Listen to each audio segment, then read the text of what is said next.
it's Jamie out at 7 Stands Farm. It's about 7 o'clock Thursday morning. I think it's the 18th. Today's processing day. Our turkeys have done great. They're looking amazing. As always, it's kind of a, exciting yet a little solemn morning when you know you're going to process some birds or some animals on your farm, but we know when we buy them that's what they're for. They really look good. They've been real social. They've been really well taken care of. So just hang out with us today and we'll show you some processing. Maybe we can help you process yours.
How's it feel being the brains of this organization?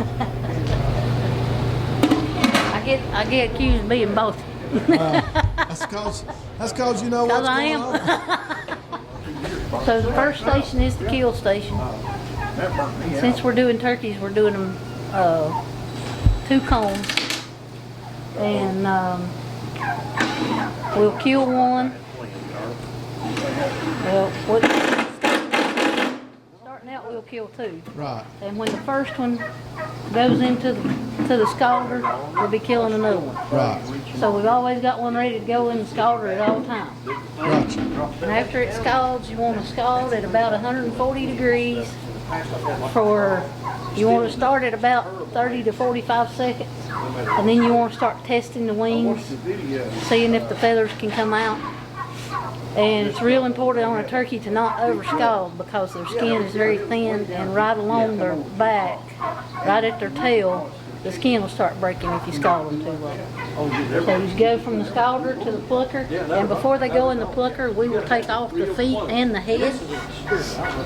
And when you take off the head, you want to leave as much of the neck as you can, because that's what everybody uses to make their stuffing with. And then they'll take it right in the plucker. After they're done here, this will be full of cold water, and they'll go into this tank. And they probably won't stay there very long. And then they go on to this station right here, which is evisceration. We'll take out all the entrails. We'll save the gizzard, the heart, and the liver. We'll skin the neck. We'll take the neck off, and they'll all go into a tote over here. Actually, they'll go in, and then they'll go over there. And then the bird, once it's clean, goes into another chill tank over here. So it's going to wait a little while here while the folks are doing the bagging on this table. So this is our drying and bagging table.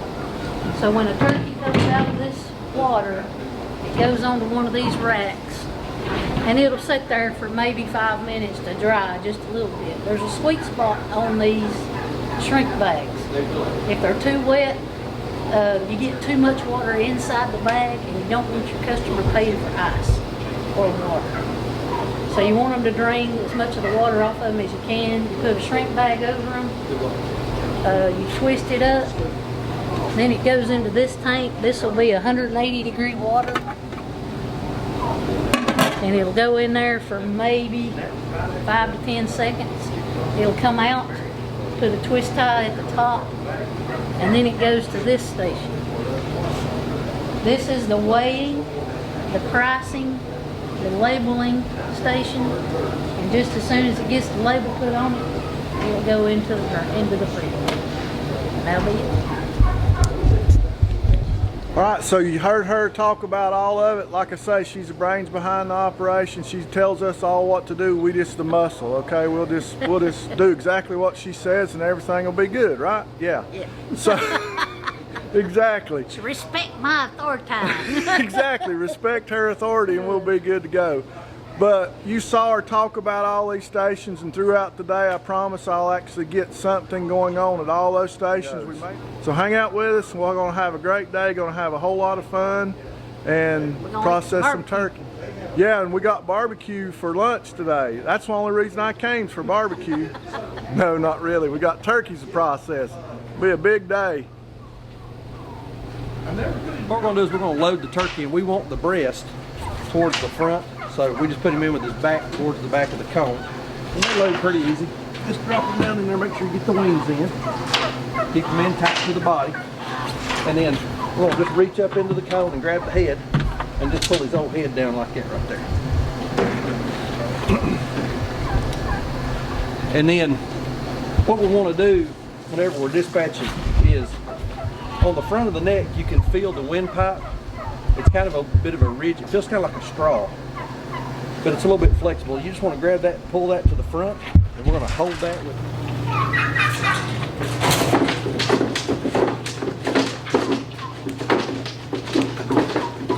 how that one do. I think it done pretty good. Look at it. Make sure.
cut low when you go to cut the vent.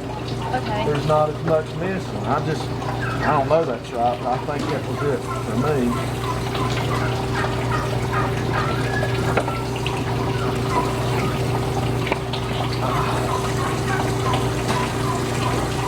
Let me get this done and get out of the way. And You can't go anywhere until you show me what you're doing. she's gonna teach you. She's a good teacher.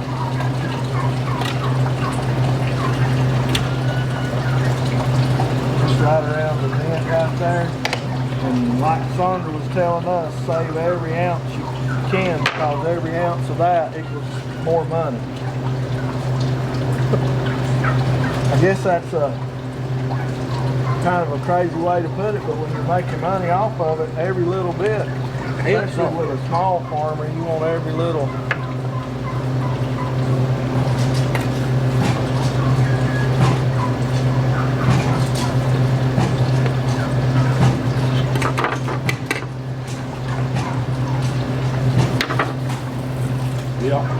Me work this one out.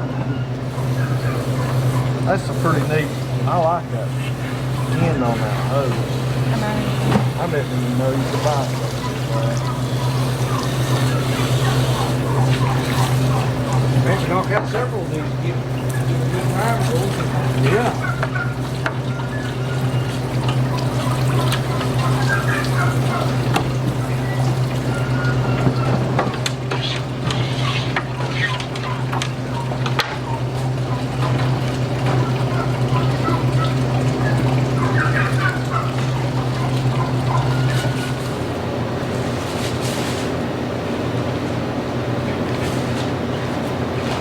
This is nice. Now, clean the stuff up, and I'm not gonna go where the gravel does. Gotta put a neck, a heart, a gizzard, and a liver. Lizards and givers.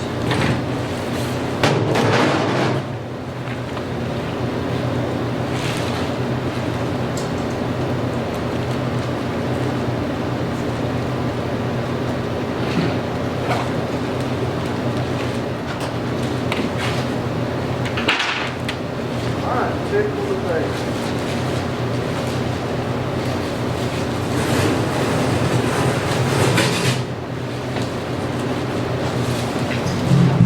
I am really surprised by the consistency of the job.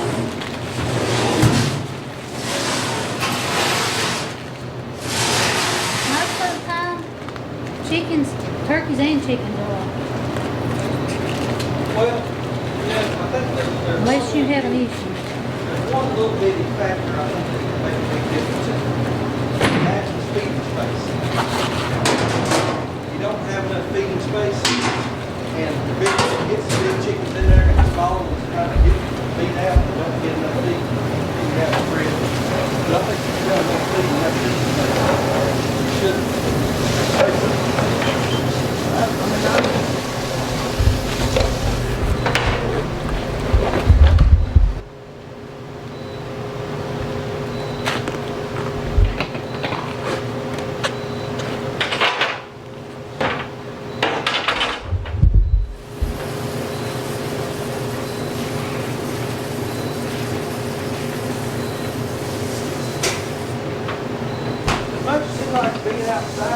I've got 2 Pepsis here. Anybody want one of them? No, I'm good. You want one? That's the only one. That's the like feeding.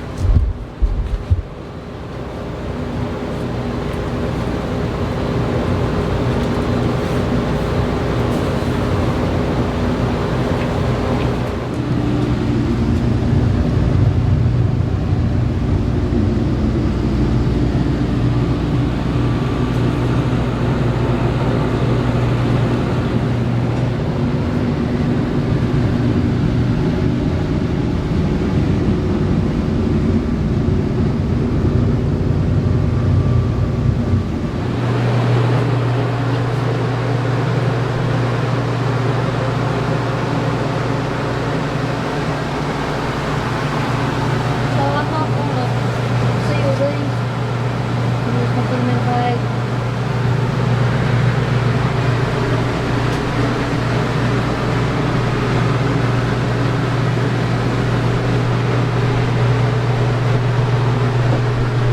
All right, guys, we're finished up for the day processing. It's about 2:45. We just looked at the clock, right? 3 o'clock. 3 o'clock. 3:07 to be exact. We've processed 57 turkeys. 58. 58 turkeys, yeah, 58 turkeys. So it went well. We had some help earlier today. We had some people come from local ag class at the local high school that I teach at. You had a guy that follows your channel. Yeah, a guy that follows the YouTube channel. He emailed me, I guess about 2 weeks ago, and wanted to know if we had a turkey for sale and if he could come and help. And I was kind of slow to respond. I responded back to him and said, yeah, if you want to help, that'd be great. I never heard anything from him. He texted me yesterday afternoon. It's after lunch. He texted and said, are we still on for tomorrow? And I said, yeah. And he said, what time? And I told him 8 o'clock. And he was here. So we didn't get started right at 8. No. It was 8:35 when I went out to get the kids from the high school. So we really didn't get started at 8:45, maybe almost 9 o'clock. Well, there's always, on processing day, there's always the setup piece in the morning. You know, you got to catch the birds, and you got to get them up there, and you got to fill all your stock tanks and get your ice and kind of, it takes a little while to get. We done a lot of prep last night. We worked till after dark last night getting stuff together. Yeah. And so, there's a little bit of prep, but we got started at 8:45. I'm cleaning up. I've almost got the scalding and the plucking station cleaned up, and it's 5 minutes after 3. Yeah. That's and we've done basically 60 birds. Yeah. That's a big day. I mean, that's it. And Saundra kept saying, "We never get done. It'll take 2 days." He's getting ready. He's getting ready to get hurt. Let me just tell you, y'all want to see him get his head slapped on the video is what it is. But it went. Stephen's still working. Yeah, she's still working. We're talking. We're video. We have important work to do.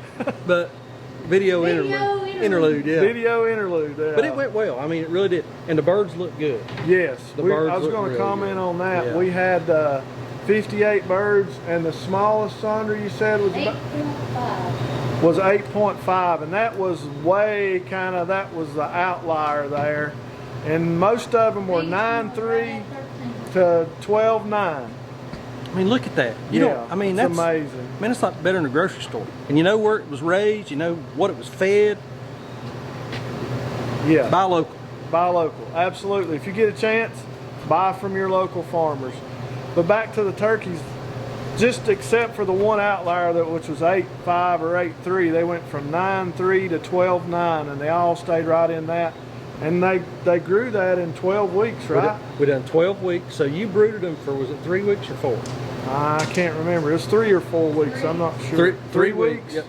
And then we came over here and we put them out in the chicken tractors, and we kept them there for about another 3 or 4 weeks. Moved them daily.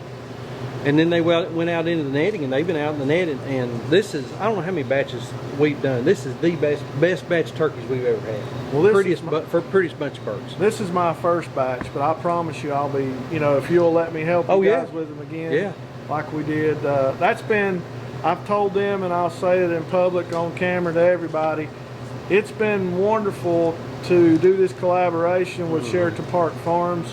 If you're a smaller farmer and you got somebody that's got more land, there's ways that you guys can work together and accomplish one common goal and help each other out. Yeah, I mean, I think next year, we'll definitely do this again next year, but I think, we've talked about maybe doing some chickens together. Absolutely. Maybe some spring and summer turkeys together and do some ground and some of that kind of thing, because we've had good luck with that in the past. But yeah, I mean, the thing about this kind of farming is, and I get this a lot, you probably get this some, people will email me, text me, call me, and the first thing out of their mouth is, I'm not your competition. And I'm like, dude, you wouldn't be my competition if you were next door. Right. There's so much room in this whole space, in this locally grown food. I think we need more people doing it. We need more people working together to make things go. And, Jamie and I are practically next door neighbors, and a customer that doesn't resonate with me, my story doesn't make sense to them, Jamie's story may. Yeah. And that's fine. Exactly. And vice versa. So I don't view other small farms as competition. No, I think it's, we need to be in partnership with them. The family circle, the friend circle, it goes outside of each other. Yeah. So like you say, even if you're next door neighbors, you're not you're definitely not your competition at all. Yeah, but it's been fun. It's been It fun. really has. It really has. Guys, thanks for watching. We sure do appreciate it. Go down and hit that like button. Subscribe to the channel if you hadn't. And as always, hey, we'll do it all again tomorrow. Go, go, go, go, go, go.